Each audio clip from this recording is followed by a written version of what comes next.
여의도 멘션 구독자 여러분 안녕하십니까? 형님, 지난 시간에 그 한국하고 일본하고 대만하고 농촌 소득을 올려주기 위해서 나라에서 노력을 했다. 뭐 요 대목을 말씀하시다가 끝내셨어요? 맞아.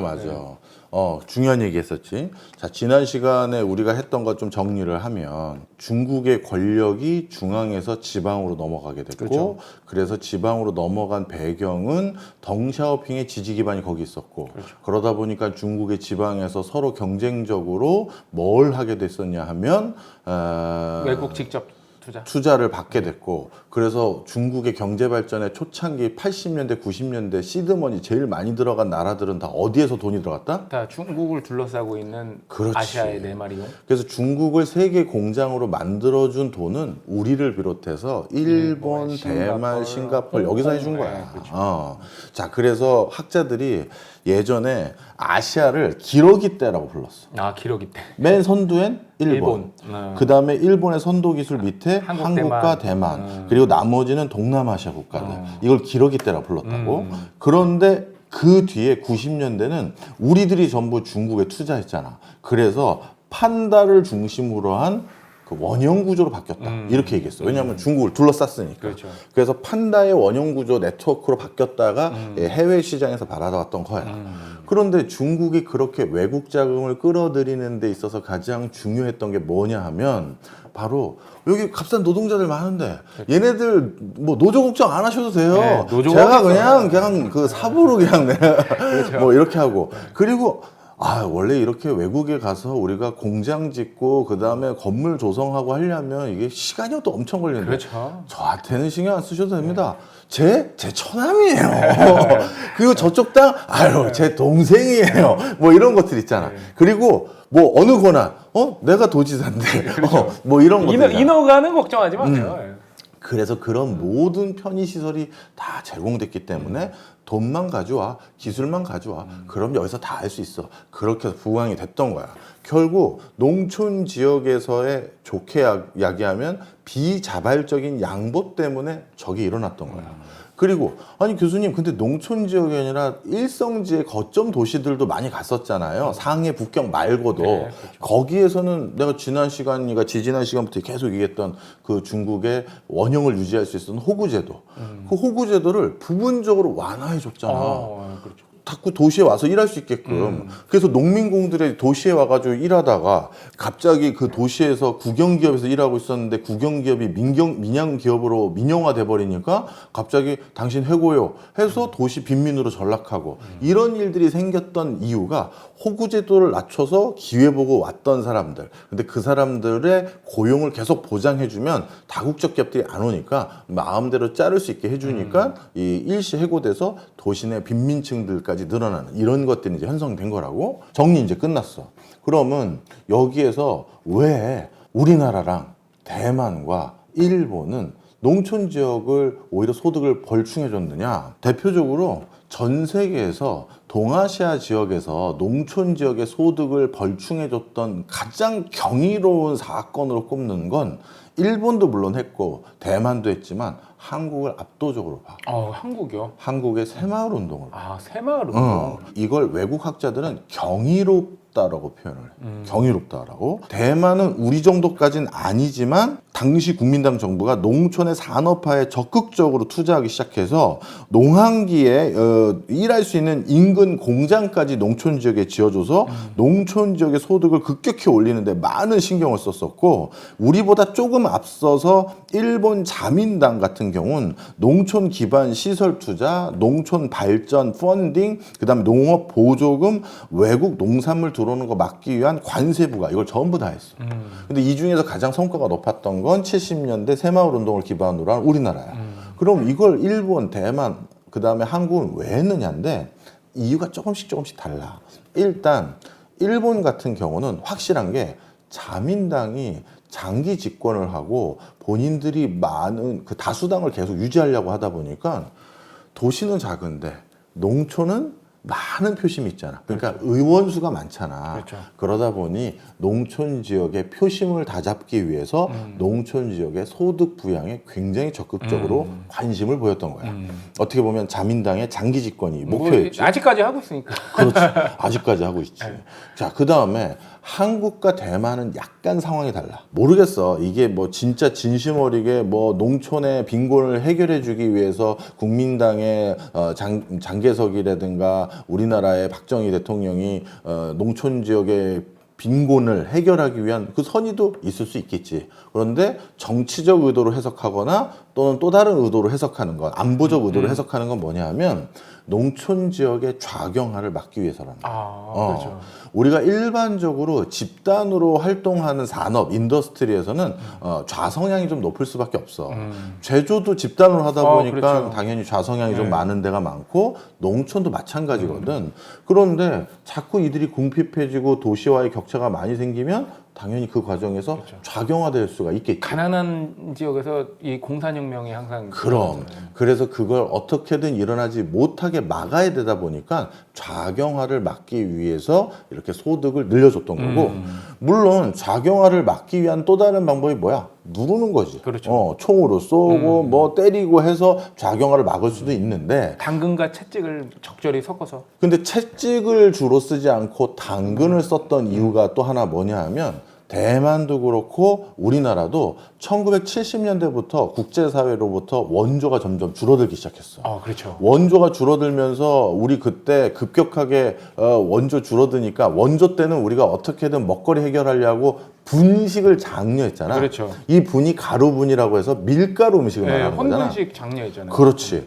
우리 동네 분식점 많은 게 그 분식이 분이 가루분인데 밀가루 음식점이란 뜻이야. 그런데 원조로 밀가루도 이제 덜 주게 된다고 하고 그렇죠. 달러도 덜 주게 된다고 하면 뭐가 문제겠어? 식량 안보지. 그러니까 저들을 어떻게든 눌러야 될 대상이 아니라 저들이 식량 안보에 기여할 수 있는 그런 생태계를 만들어줘야 됐던 게 대만과 한국의 차이점이었어. 자, 그러니까 중국과 달리 우리는 농촌 지역에서 빨대를 꽂아서 거기서 수탈해서 도시로 뭔가 발달될 수 있는 여지를 만들 수 있는 그걸 선택한 게 아니라 식량 안보 그리고 좌경화는 막아야 된다. 이게 있었기 때문에 농촌 지역의 소득을 급격히 올려주는 노력을 70년대까지는 한 건데, 중국은 원래 좌고 원래 좌고 우경화를 막아야죠. 우경화를 막아야 되는데 농촌에서 우경화 할 것 같지는 않고, 그 다음에 당연히 그런 과정에서 식량 안보도 중국은 세계적인 곡창지대잖아 원래. 그러다 보니까 본인들이 식량 문제에 대해서는 자신감이 좀 있었고 자연스럽게 농촌을 바라봤던 스탠스가 달랐던 거지. 그게 이제 중요한 맥락이야. 그리고 나서 이제 어떻게 됐느냐, 이제 90년대로 들어와 슬슬. 이제 90년대로 들어오면 어떻게 되느냐, 80년대 덩샤오핑이 만들어줬던 그 지방의 그 하방으로 내려갔던 그 세력들, 네. 그들이 이제 보기에 그 글로벌 비즈니스도 해볼 줄 알게 됐고 돈맛도 받고 그리고 기업도 어떻게 하는지 알았잖아. 그렇죠. 그런데 덩샤오핑이 이제 나이든 그 원로들 슬슬 잡고 있겠지. 그렇죠. 슬슬 잡고 하니까 80년대 후반부터 90년대 초반에 되니까 덩샤오핑의 지지 기반이었던 지방에서 성장했던 그 세력들이 이제 줄줄 중앙으로 와. 그러니 이제 어떻게 된다? 중앙에 있는 국영 기업들도 우리가 꿀꺽 할 수가 있는 거지. 그리고 지방에 있는 국영 기업들도 우리가 네트워크가 다 있잖아. 그렇죠. 그러다 보니까 이제 큰 판들이 생겨. 아주 이건 대표적인 사례야. 뭐 존스 홉킨스 쪽에 있는 교수들이 아주 사례 분석을 아주 철저히 해놓은 그 사례가 차이나 모바일이야. 차이나 모바일. 이 차이나 모바일은 어떻게 만들어진 기업이냐면 골드만삭스가 만든 거야. 그래요? 이제 중국의 지방의 토호 세력들이었던 사람들이 중앙까지 장악을 했어. 지금 시진핑도 지방에서 올라온 그럼요. 인재잖아. 네, 그럼요. 이 사람들이 딱 그러다 보니까 80년대부터 이제 네트워크가 쭉 생겼겠지. 네. 그러다가 이제 90년대 완전히 중국을 장악했어. 그랬더니만 그 골드만삭스 옛날에 알았던 내가 지방의 성주였을 때 알았던 그 친구들이 이제 중앙 북경으로 온 거야. 야 친구야, 웬일이야? 너 출세했구나. 뭐 자금성이라도 구경하고 가려고 왔어? 아이, 그건 아니고 큰 거 하나 해야지. 이런 거야. 뭔데? 자, 한번 봐봐. 딱 봤더니 그때까지 중국의 통신망이라는 건 각각 성마다 분절적이었어. 아, 그랬구나. 그러니까 우리 동네에서는 걸리버 쓰고 네, 그렇죠. 저쪽 동네에서는 네. 파워 017 쓰고 저쪽 동네는 한솔 한솔 018. 018 쓰고 네. 이게 다 달랐던 네. 거야. 내 친구야. 그런데 원래 이 정보통신망이라는 건 한 국가가 단일 네트워크를 썼을 때 굉장히 코스트가 낮아져. 그리고 그렇게 써야지 훨씬 더 정보통신망이 발달할 수가 있고 정보통신 산업이 발달할 수가 있어. 이렇게 얘기를 한 거야. 그럼 어떻게 하면 되는데 중앙에 있는 통신회사가 지방에 있는 통신회사를 하나하나 인수합병을 해. 그렇게 해서 이 통신망을 전부 합치면 돼. 근데 그 인수합병이 복잡하지 않아? 간단해. 지분 수합하고 하나 회사인 것처럼 만들면 나머지는 내가 할게. 이렇게 된 거야. 그래서 실질적으로는 조금 노골적으로 표현할게. 이렇게 단순하지는 않습니다. 예, 제가 좀 약간 재미있게 표현하려고 노골적으로 표현한 거예요. 지방에서 너 어느 성주 할래? 수찬성 하자. 예, 수찬성. 수찬성에 네가 수찬성 이동통신 회사 대표야. 네. 내가 상하 이동통신 회사 대표야. 전화하는 거야. 잘 있어? 따커. 그래. 너도 이제 언제 중앙으로 와야 되는데 고생 많다. 그런데 말이야, 중앙으로 오기 전에 하나 해야 될 게 있어. 우리 상하이텔레콤하고 수산텔레콤을 합병해야 돼. 이거 어떻게 하는 거예요? 간단해. 그 스촨성 텔레콤 지분 아직도 스촨성 도에서 가지고 있지? 그 지분 51% 나한테 넘기면 되고, 그러면 내가 얼마 이렇게 더 돈 보내거나 이거 저 처리해줄게. 보낸 걸로 처리해줄게. 이렇게 되는 거야. 그럼 됐지? 그 다음에 어떻게 해요? 우리가 저 새로 만든 차이나 모바일이라는 CI 있어. 그거 도면 하나 보냈거든, 방금 이메일로. 그걸로 간판 다 갈아엎으면 돼. 사실 인수합병이라는 건 조직 구조도 바꿔야 되고 그 안에 의사결정 구조도 바꿔야 되고 그 아주 미미한 그 융합 작업을 위한 굉장히 고도의 그렇죠. 계산들이 있어야 되잖아. 그런 거 없었어. 그냥 간판만 바꿔다는 거구나. 그런 정도 수준이야. 그래서 그 직원들에게도 어디 나갈 때 전봇대 수리하고 그럴 때 옷 입고 나가잖아. 여기에 찍찍이로 다시 붙이는 거야. 이걸로 바꿔 붙이면 돼.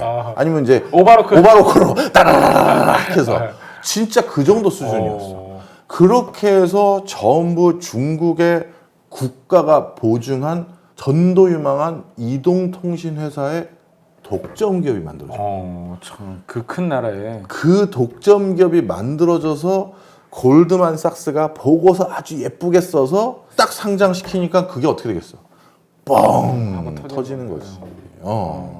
그래서 어찌 보면 중국이란 나라가 80년대 지방에서 각각 짜치게 조금씩 해보자. 야, 사업 이렇게 해보는지 한번 알아보자. 이 비즈니스라는 거, CEO라는 거는 의사, 변호사만큼의 원래는 전문성이 필요해.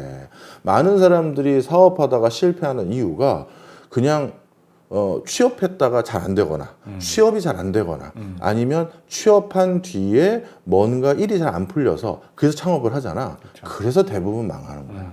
사실 굉장한 여러 트라이 앤 에러가 있어야 되거든. 그래서 우리 성공한 CEO들 보면 대부분 정주영을 제외한 모든 사람들이 초창기 성공하기 전에 2번의 창업 실패, 3번의 창업 실패, 마윈 같은 경우는 7번이었냐? 이렇게 실패를 하잖아. 그러고 나서 어떻게 해야 되는지, 어떻게 하면 안 되는지를 배우는 거야. 중국이란 나라가 그래도 초창기에 굉장히 고공행진을 90년대부터 2000년대까지 계속 할 수 있었던 건 80년대 각 성에서 이미 인큐베이팅을 다 해본 거야. 자, 그래서 이렇게 고공행진을 하는 과정에서 그 80년대 큰 변화가 있었었지. 티안안먼 사건. 있었죠. 금기어 아니에요? 천안문 사건. 네, 그렇죠.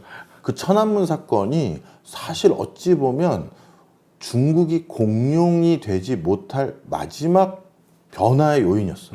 또 얼마 전이었잖아요. 그렇지. 6월 4일인가? 도시에 있는 지식인들과 농촌에 있는 농민들이 같이 봉기했어. 또 대학생들도 합류하고. 그렇지. 그 대학생들뿐만 아니라 전부 다 합류했다고.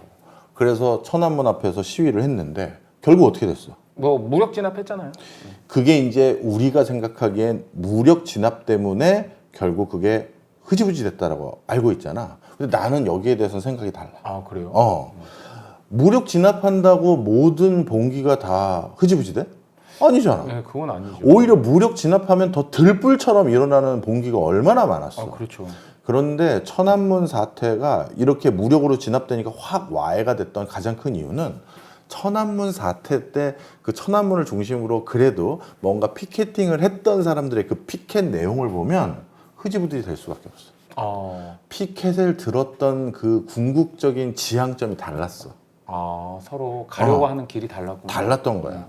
그 당시 왜 천안문 사태가 일어났냐 하면 아까 말했던 각 성마다 이제 자기들이 자치 권한이 너무 세졌고 그걸 가지고 부정부패해서 권익 넘겨주고 돈 받고 아니면 자기 국영기업을 아니 지자체 기업을 사유화해서 자기가 선수로 직접 뛰질 않나 아니면 세금을 더 거두질 않나 그러면 지방 경제는 민생 파탄이 일어났을 거 아니야. 그렇죠. 그럼 민생 파탄이 일어났을 때 그 지방에 있었던 농민공들이 원했던 건 다시 마오 시대로 돌아가자. 네. 중앙에서 신경 안 쓰니까 저놈들이 저렇게 탐관오리가 됐잖아. 중앙에서 다시 신경을 써. 그리고 사회주의 때 얼마나 좋았어. 집도 나 있었고, 그리고 평생 직장도 있었고, 그리고 내가 그래도 뭐 좀 궁핍하긴 했지만 먹고 사는데 지장이 없었는데 저것들이 잡더니 외국 자본 조금씩 유치하기 시작하더니 막 날 잘라버리질 않나. 또 빈부 격차도 생기고 슬슬 생기고. 옛날에는 그냥 궁핍해도 다 궁핍하니까 그렇지. 네, 상대적으로 뭐 이렇게 이게 소외될 일이 별로 없었는데. 그렇지. 네. 거기에선 그걸 요구했던 거야. 마오대로 돌아가자. 그런데 이 중앙에 있던 대학생들과 지식인들은 이렇게 문제가 된 게 비민주화된 의사결정 구조 때문이다. 그래서 완전히 개혁 개방으로 가서 글로벌 스탠다드에 맞는 정치 구조 개혁을 해야 된다. 정치 체제를 바꾸자. 이게 결국 니네 공산당이 짜고 치는 이런 짓을 하다 보니까 지방에서도 저렇게 일어난 거 아니야. 국제적인 글로벌 스탠다드에 맞게 활동하자로 갈려버렸어. 그러니 무역 진압하니까 싹 흩어지는 거야. 그들의 목소리가 같았다면 계속 갔었을 텐데 목소리가 달랐던 거야. 그게 굉장히 큰 차이점이었어. 자, 그래서 그게 흐지부지 되니까 이젠 중국에서는 무풍지대지. 그 지방 성주들이 이제 또 원로들도 없어졌고 중앙까지 장악했고 그래서 그 뒤부터 뭐가 있었다? 차이나 모바일 하는 걸 봤더니 또 야, 우리 중국 석유공사도 해야지. 석유. 석유 그다음에 이동통신 그다음 뭐 있을까? 은행도 하자. 은행이 먼저 나왔을 것 같아. 은행도 하자. 그래서 은행도 하고. 그다음 또 뭐 남았지? 야, 천연가스 어때? 가스. 좋다. 이렇게 된 거야. 그래서 많은 분들이 오해를 하셔. 자본주의, 시장 경제가 결국 가진 이 엄청난 부작용이 양극화 아니냐. 그렇죠. 그런데 조금 미안한 얘기지만 사회주의 국가가 더 양극화된 거 아니야? 훨씬 심하죠. 중국 훨씬 양극화됐고 그렇죠. 북한은 북한 그렇죠. 더 말할 것도 없지. 그럼요. 그래서 이거는 우리가 알고 있는 표면과 좀 다른 부분이야. 자, 그러면 도대체 그 90년대 때 부의 편중과 지방 권력에서 중앙 권력으로 바뀐 그들의 행보들을 확인할 수 있는 몇 가지 내가 또 발언들을 좀 찾아왔어. 네. 대표적으로 1993년 당시 부총리였던 주룽지가 주룽지 총리. 예. 중앙정부 연설을 했던 내용 중에 뭐가 있었냐면 모건 스탠리가 중국의 대규모 투자를 쏟아부을 계획이다 라고 자랑을 했어. 그 다음에 주룽지가 또 다른 연설에선 이거는 자금성 앞에서 바로 했네. 골드만삭스와 모건 스탠리가 중국의 국유 기업의 지금의 모습을 만들었다. 이걸 자랑을 했어.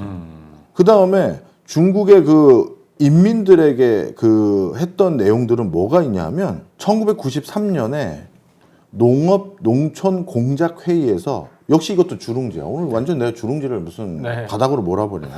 수출 부분의 확장을 위해 자원이 풀려나갈 수 있도록 향진 기업의 성장을 제한해야 된다. 향진 기업의 성장. 중국의 그 시골, 고향, 지방에 있는 기업들의 성장은 제한해야 된다. 제한해야 된다. 그러니까 농촌 지역의 발달을 더 시키면 안 된다라고 공개적으로 얘기한 거고 또 한 번 있어.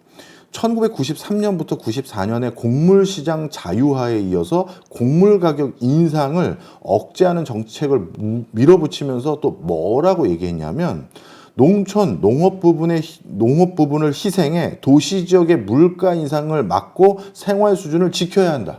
농촌을 그냥 희생하자고 공개적으로 얘기한 거네요. 그렇지. 바로 이게 중국에서의 어떻게 보면 경제 구조를 이해하게 되는 가장 큰 부분이야. 자, 그러면 오늘 거는 결론을 잠깐 내보자. 중국은 경제 발달을 하기 위한 시드를 철저히 FDI 외국 자금을 하나 받았고, 그렇죠. 그거보다 더 중요한 건 중국 내부의 농민들의 희생을 담보해서 가격 경쟁력 유발하고 거기서 생긴 잉여 자본으로 투자하고 발달해 왔어. 그러면 한국은 그동안 뭘로 발달해 왔느냐? 일단 굉장히 우호적인 환경을 미국이 만들어줬지. 그래서 미국이 만들어줘서 수출 잘했고 기술 개발 잘했고 또 우리나라 사람들이 워낙 근면하고 성실하고 교육열도 좋았기 때문에 거기에 부합하는 또 기술 개발과 지식 노동자가 돼줬던 것도 있었어. 자, 그리고 그 과정에서 한국도 70년대까지는 농촌 소득을 보존해서 식량 안보도 챙기고 자경화도 막았는데, 자, 지금 우리나라는 식량 안보는 걱정은 해야 되긴 하지만 우리의 자금력으로는 전 세계 어디든 곡물 사올 수 있는 돈은 충분해. 그 다음에 지금은 좌경화, 우경화를 논의하는 상황은 아니야. 네. 그러면 한국에선 추가적으로 앞으로 2차 전지, 전기 자동차, 인공지능, 양자 컴퓨터, 우주항공 산업을 하기 위한 또 추가적인 잉여 자본이 필요한데, 그 자금을 어디서 확보할 가능성이 높을까? 어디서 확보해야 돼요? 농촌 지역이지. 더 정확히 말하면 지방이지. 아, 왜냐하면 그 예전처럼 70년대처럼 지방을 그 존중해줄 이유가 없어졌잖아. 많이 좀 이유가 떨어졌죠. 좌경화에 대한 걱정도 할 필요가 없어졌고, 그렇죠. 그리고 식량 안보도 크게 걱정할 게 없어졌고, 그렇다고 우리를 계속 페이버를 줄 우호적인 환경이다? 난 그렇게 보여지진 않거든. 우리가 앞으로 계속 하겠지만 미국이 이제 한국을 더 신경 쓰겠어? 대만을 더 신경 쓰겠어? 대만을 지금 좀 신경을 써야죠. 중국 견제할 때 누구한테 힘을 실어줘야 돼? 대만. 대만이지. 이건 뭐 당연한 거야. 그러면 비슷한 업종에서 비슷한 분야를 가지고 경쟁했었을 때 한국산, 대만 걸 써줘야 된다고. 이게 불편한 진실이야. 그러면 굉장히 불편한데요. 그렇지. 우리 국가에서 R&D를 더 하기 위한 자금 또는 잉여 자금을 모으거나 아니면 어떤 기업들에게 좀 더 자금을 축적하게끔 만들거나 국부를 어느 쪽으로 쏠리게 만들어 주려고 할 때 지방에 대해서 신경을 덜 쓸 수 있는 상황이 돼버린 거야. 하나 더 있어. 지방에 요즘 우리 무슨 현상 생겼어? 인구 소멸? 그렇지. 인구가 소멸된다는 건 정치적 스피커로서의 목소리도 약해지는 거지. 더 신경 쓸 필요가 없구나. 더 신경 쓸 필요가 없어지는 거야. 자, 그러면 이놈의 정치 참. 이런 구조 속에서 이제 다음 편 중국 얘기도 하겠지만 중간중간 우리 상황에 대해서 좀 생각을 해봐야 된다는 거야. 지금 자꾸 국부의 총량이 있는데 그 국부의 총량이 어느 쪽으로 몰려가고 있어? 도시 쪽으로 쏠려가고 있잖아요. 도시라는 추상적 말 말고 서울과 수도권이지. 사실 그렇죠. 그렇지. 이쪽으로 몰리는 거야. 그리고 지방에서는 점점 인구 소멸이 가속화돼서 더 정확히 말하면 부산도 초고령에 어마어마하게 진행이 됐고, 부산 인구가 지금 계속 줄고 있어요.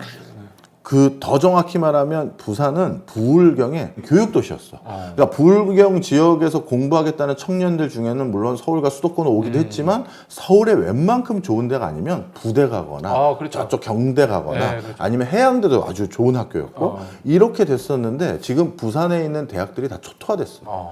그래서 우리나라는 이런 구조들 속에서 부를 어디에 더 좀 더 몰아줄까?